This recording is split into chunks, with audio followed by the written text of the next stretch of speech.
শিক্ষা হ'ল বহুত ডাঙৰ সম্পদ।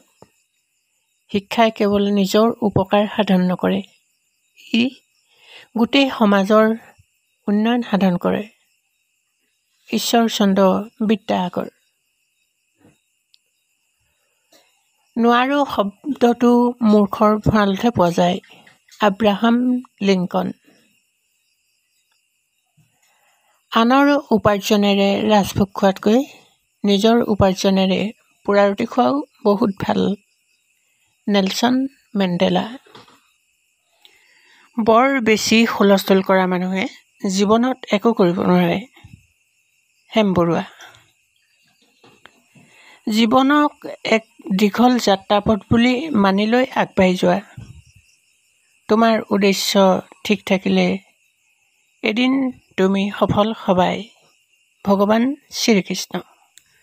3টা বস্তুত কেতিয়াও লাজ নকৰিবা। পুৰণি পোচাক, বৃদ্ধ মা-দেউতা আৰু সৰল জীৱন-যাপন। চাণক্য। নিজক জ্ঞানী বুলি ভবাজনেই আচল মূৰ্খ। ভল্টেয়াৰ। নিজে আনন্দিত হ'বলৈ হ'লে আনক আনন্দ দিব পাৰিব লাগিব। Mark Twain. প্ৰেমবিহীন জীৱন শলিতা নোহোৱা চাকিৰ দৰে। মহামানৱ মহাত্মা গান্ধী। জীৱন সংগ্ৰামত পদে পদে বাধা নাথাকিলে সংগ্ৰামৰ অৰ্থ কি?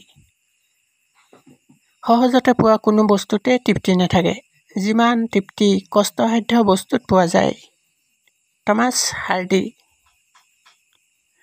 অন্ন বস্ত্ৰ ঈশ্বৰ প্ৰাপ্তিৰ পথ নহয়, ভক্তিয়েই একমাত্ৰ পথ। মহাপুৰুষ শ্ৰীমন্ত শংকৰদেৱ। খাদ্য যিমানেই দামী নহওক, পচি গ'লে যেনেদৰে দাম নাথাকে, ঠিক সেইদৰে এজন মানুহ যিমানেই শিক্ষিত নহওক, মনুষ্যত্ব নাথাকিলে তেওঁৰো একো দাম নাথাকে। চাণক্য।